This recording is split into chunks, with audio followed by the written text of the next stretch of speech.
Cante comigo. Deus, ouve a minha oração, toque em mim pela graça.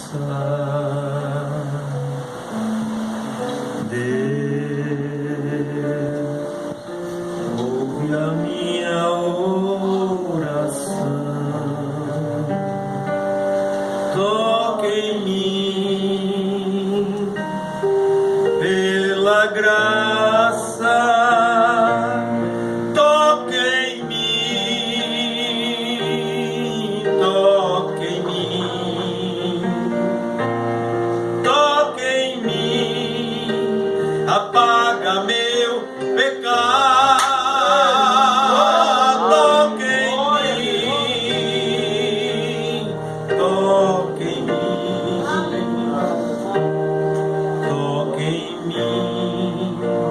Restaura minha vida.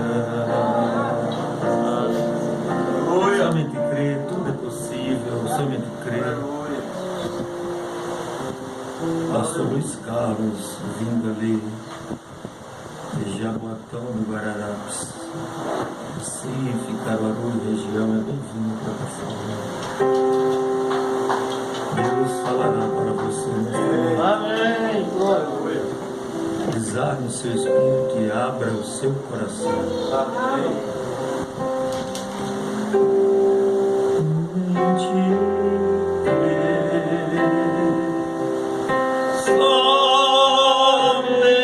Somente crer, tudo é possível.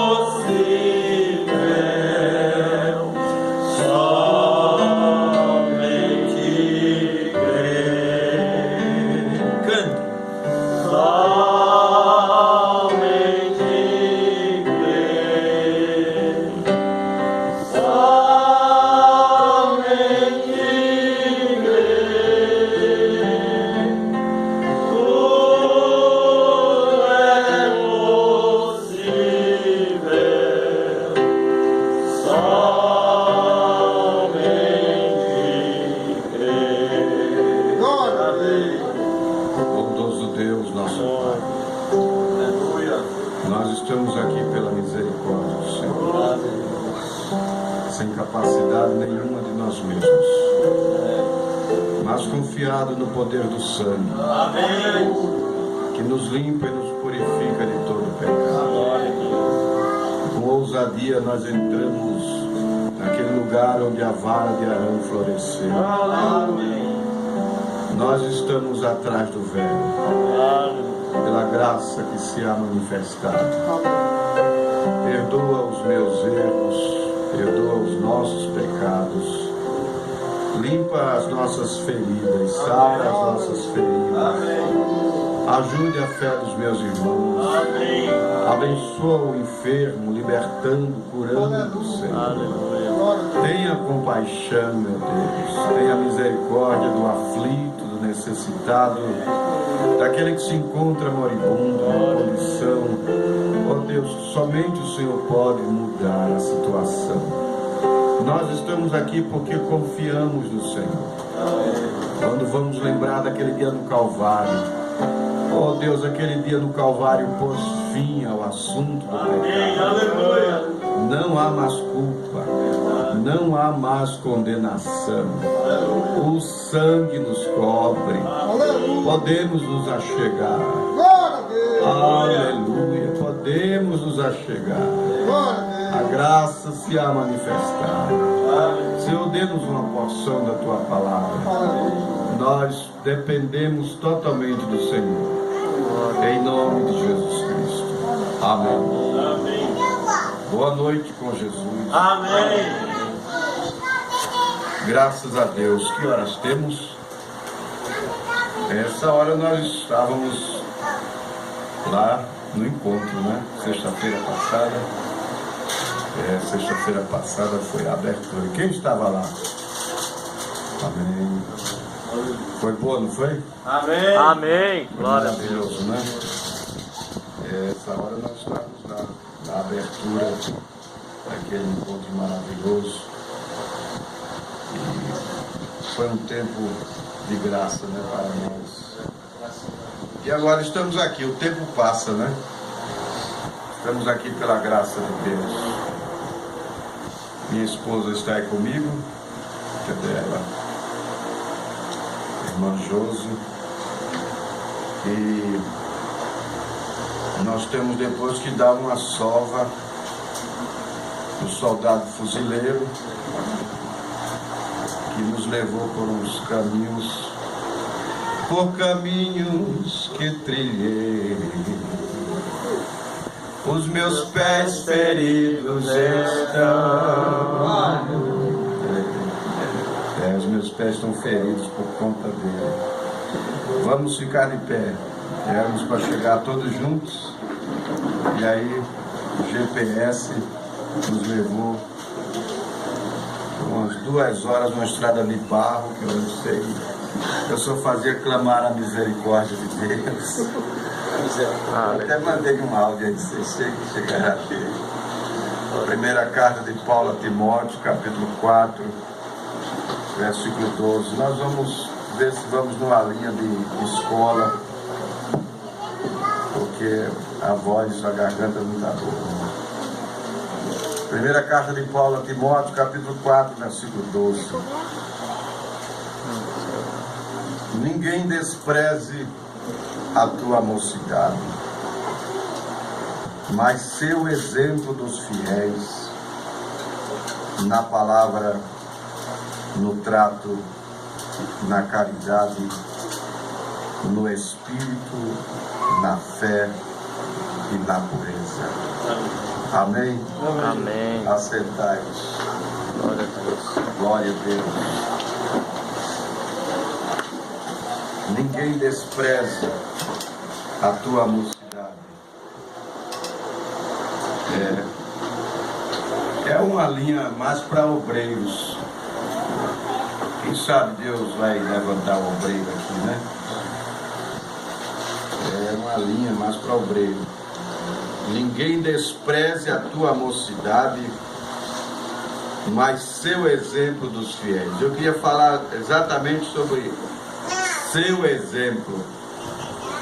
Exemplo, ser o exemplo dos fiéis.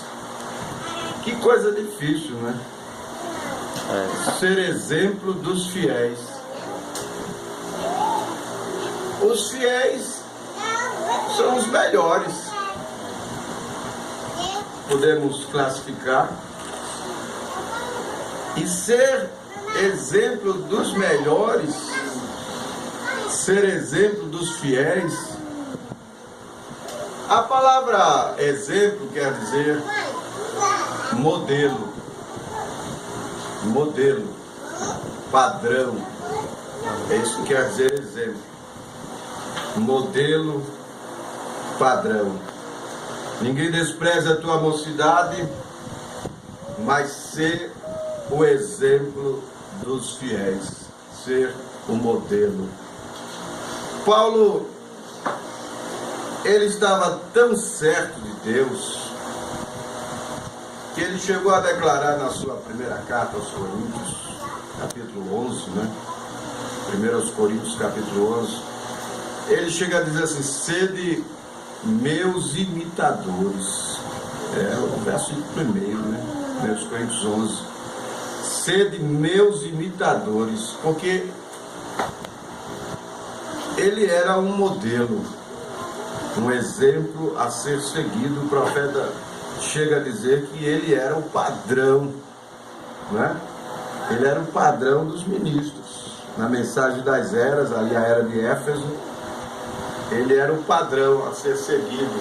Os ministros deveriam seguir. Sede meus imitadores.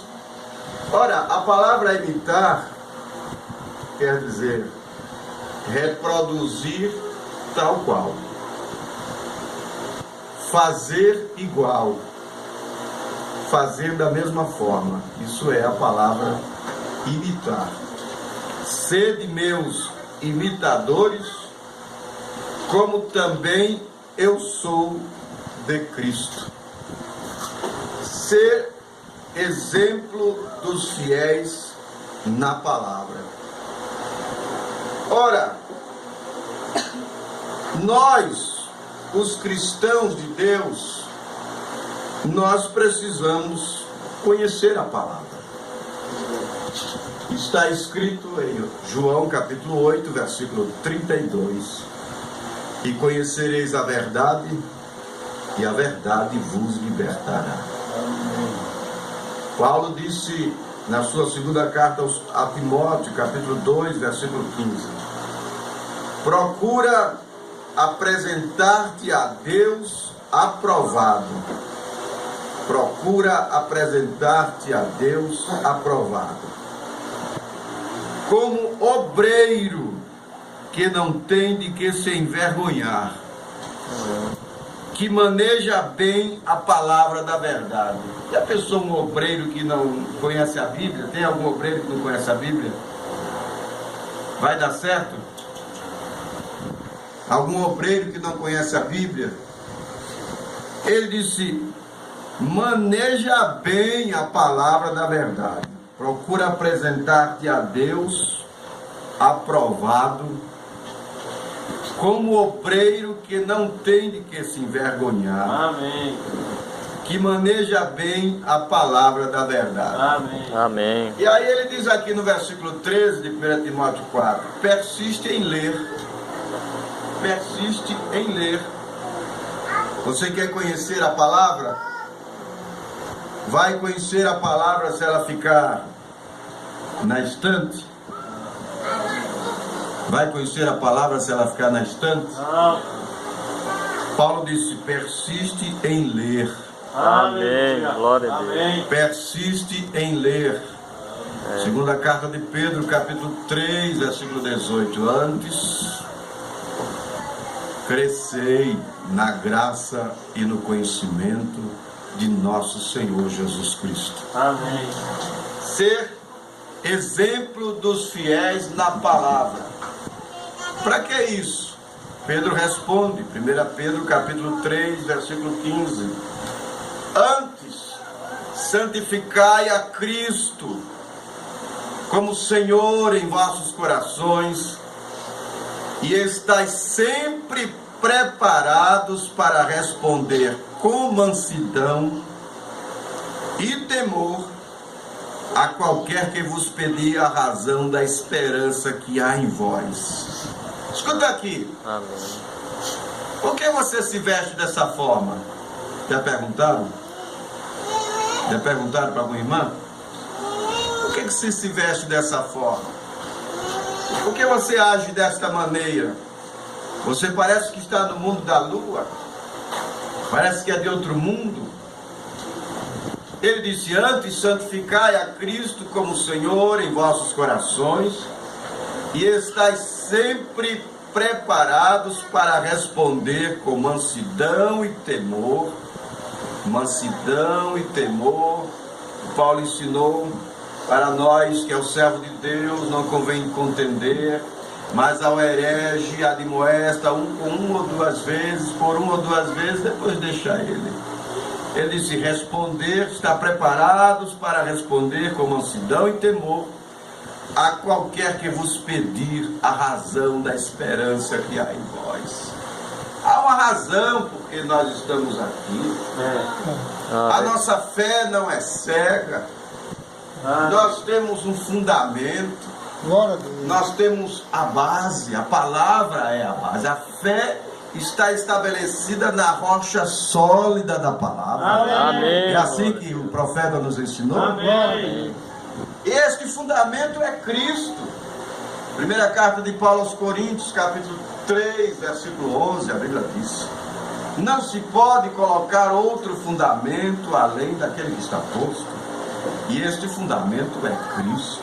Você crê nisto? Glória a Deus. Então a minha fé não é uma coisa, sabe, não é que eu ouvi falar simplesmente disso. Não, tem um fundamento. Tem um fundamento porque eu creio desta forma. Amém.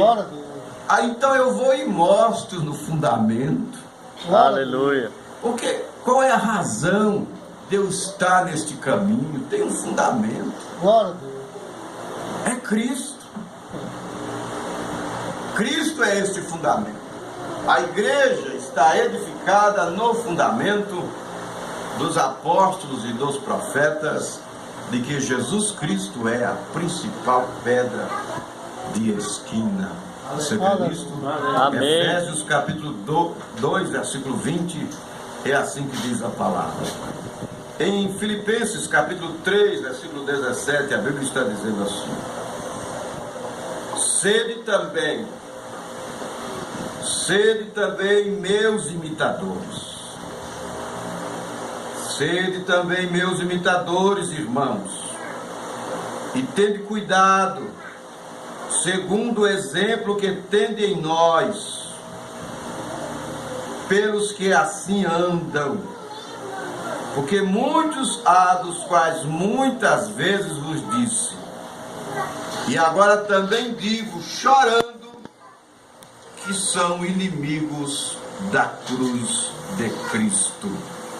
Filipenses capítulo 3, versículo 17 e 18.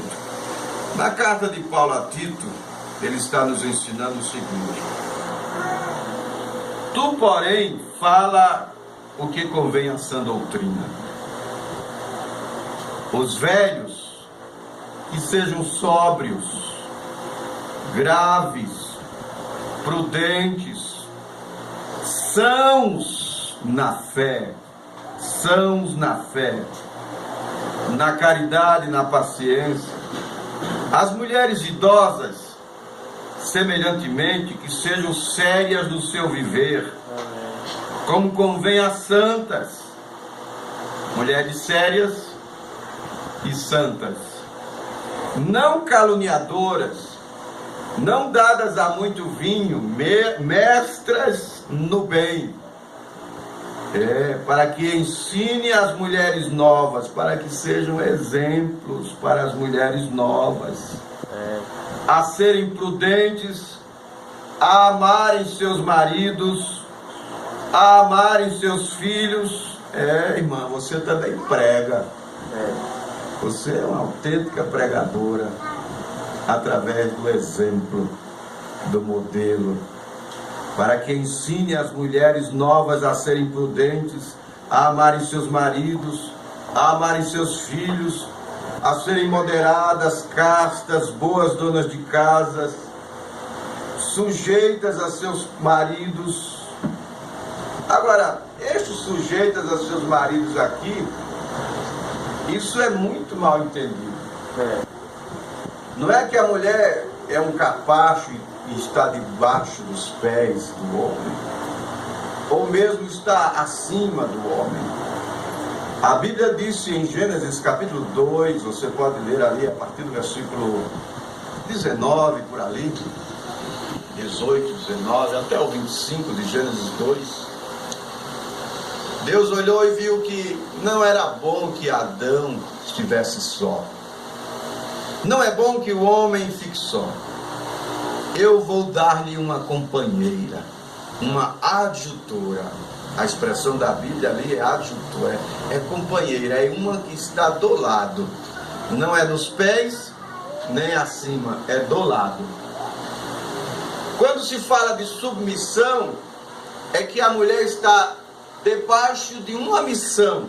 Ela está junto com o homem numa missão, que é trazer família, que é procriar, que é trazer o povoamento da terra. Foi isso que aconteceu lá no princípio. A ideia de Deus era essa. Esta é a missão do casamento. O casamento tem o seu lado social. E lembrando que casamento é vitalício, é macho e fêmea que se unem. Macho e fêmea que se unem. O casamento é vitalício. E o casamento é monogâmico. É um para uma e uma para um. Amém? Amém. Amém. Não é duas para um. Paulo nos ensinou isso na sua primeira carta aos Coríntios, capítulo 7, ali pelo versículo 2. Ele está nos ensinando. Ele disse para que ensine as mulheres novas a serem prudentes. Puxa o meu paletó aí, viu, pastor Sandro, para não esquecer a hora. A amarem seus maridos, a amarem seus filhos, a serem moderadas, castas, boas donas de casa, sujeitas a seus maridos, a fim de que a palavra de Deus não seja blasfemada. A fim de que a palavra de Deus não seja blasfemada. Isso dá vontade de chorar. A fim de que a palavra de Deus não seja blasfemada. Palavra de Deus sendo blasfemada por mau exemplo. Mau exemplo na vizinhança. Mau exemplo na igreja. Eu quero ser crente como esse daí, de jeito nenhum.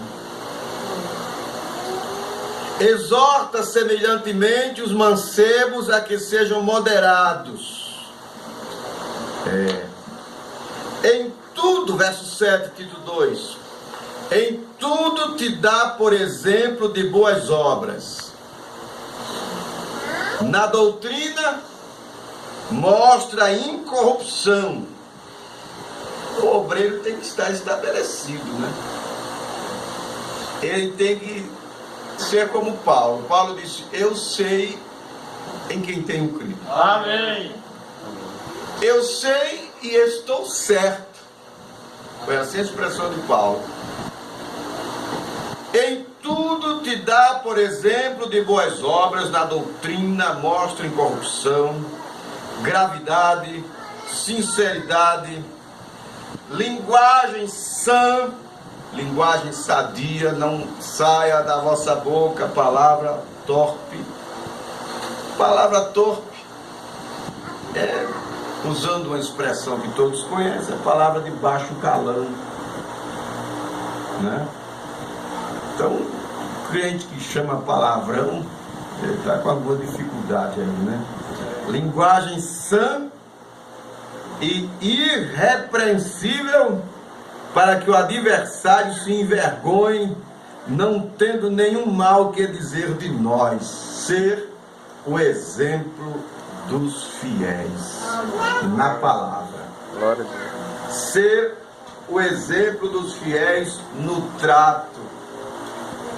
Ser o exemplo dos fiéis no trato. Quando fala ser o exemplo dos fiéis no trato, ele está falando de comportamento. Comportamento, postura, ser exemplo dos fiéis no comportamento. Principalmente nós que estamos à frente de uma igreja, nós não somos mais de nós mesmos. Nós temos satisfação a dar. Nós estamos projetando uma imagem que influencia para o bem ou para o mal, a depender do espírito em que nós estamos. Ser o exemplo dos fiéis no trato. Veja o que o apóstolo Tiago nos ensinou no seu capítulo 3, versículo 13. Quem dentre vós é sábio e entendido? Tem alguém sábio e entendido aí? Tem que ter, né? Você já não aceitou a fé? Amém. É sábio aceitar a fé ou não? Amém. Amém. É sábio estar em Cristo ou não? Amém. É sábio. Você não tem que ter medo de dizer não. Quem dentre vós é sábio e entendido, mostre pelo seu bom trato. Mostre pelo seu bom trato as suas boas obras em mansidão de sabedoria. Mas se tendes amarga inveja e sentimento faccioso em vosso coração, não vos glorieis nem mintais contra a verdade. Ser exemplo dos fiéis no trato, no comportamento. A forma que eu trato você é a forma que eu trato a Deus. O profeta nos ensinou assim: a forma que eu trato meu irmão é a forma que eu estou tratando a Jesus Cristo. Aleluia. Nós aprendemos no encontro que Deus está em nós. Deus está em nós? Amém.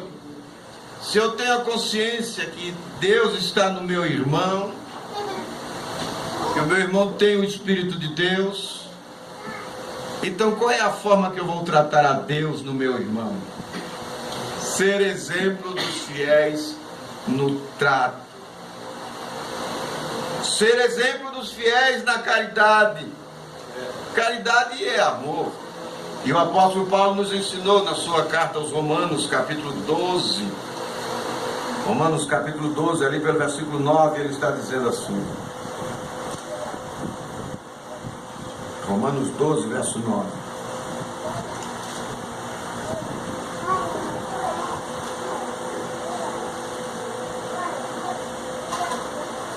O amor seja não fingido. Aborrecei o mal e apegai-vos ao bem. Amai-vos cordialmente uns aos outros com amor fraternal, preferindo-vos em honra uns aos outros. Considere o outro superior a você mesmo. Lá no meu trabalho secular, eu ensino às pessoas o seguinte: toda pessoa que me procura para pedir alguma coisa, este é o meu cliente. Se eu considero toda pessoa, independente de nível, toda pessoa que vem e me pede alguma coisa, me procura e pede alguma coisa, independente de nível, de função, e eu considero o meu cliente, e o que é que se faz com o cliente? O cliente se atende bem, o cliente se trata bem. Então, se eu tiver este pensamento, que todos são superiores a mim, então eu vou ter o respeito e a atenção com todos. Como lá no trabalho, se eu considero que todos são o meu cliente, eu vou tratar bem a todos. Isso passa a ser um conceito, uma maneira de se viver. E na vida cristã, no dia a dia, se eu considerar o meu irmão superior a mim, então eu vou ter aquele espírito de servir. Este é o espírito cristão. O espírito cristão é aquele espírito que serve. É diferente de ser subserviente. Mas o espírito que serve, que é hospitaleiro, o espírito que está pronto, que abre os braços, que acolhe, que traz para dentro, que faz um círculo maior e coloca todos dentro, esse é o espírito cristão. Ser o exemplo dos fiéis na caridade. E esta caridade, este amor, ele disse: não seja fingido, mas amai-vos cordialmente uns aos outros. Ser o exemplo dos fiéis no Espírito. Nós não podemos receber nada de Deus fora do Espírito de Deus. Não podemos receber nada de Deus fora do Espírito de Deus. Nós precisamos entrar no Espírito de Deus. Ser exemplo dos fiéis do Espírito. Paulo nos disse na sua carta aos Romanos, capítulo 12, versículo 11. Não sejais vagarosos no cuidado. Veja o que ele disse: não sejais vagarosos no cuidado. Sede fervorosos no Espírito. Amém. Ser fervoroso no Espírito é ter ânimo, é ter disposição, é na hora de cantar, cantar. Aleluia. Louvar a Deus. Glória a Deus. Na hora de orar, orar. Ser aquela pessoa disposta animada, encorajada. Porque você está influenciando alguém. Fique perto de alguém murcho e alimente aquilo para você ver se aquilo não vai te pegar também. Mas fique do lado de alguém animado, encorajado. Aquilo vai te pegar também. Glória a Deus. Fique perto de alguém que só reclama, que só murmura, que só questiona. Aquele espírito te pega. Mas se o que está em você é mais forte, então você sobressai sobre aquilo. Aleluia. Sede fervoroso no espírito. Ora, nós temos tanto que louvar a Deus. Nós temos tanto que agradecer a Deus. Ser exemplo dos fiéis na fé. Sem fé, você não pode nem começar a história. Fé é o princípio, é a base. Imagine um crente que não crê. Já viu um crente que não crê? Não. Tem um bocado por aí, viu? Tem um bocado por aí. Os Tomés. Tem muito Tomé. Tomé duvidou que Jesus ressuscitou. Ele ficou duvidando. Jesus apareceu para ele e para os demais discípulos. E ele disse: apalpai as minhas mãos e vede que sou eu mesmo. Porque o Espírito não tem carne nem tem osso, como vês que eu tenho.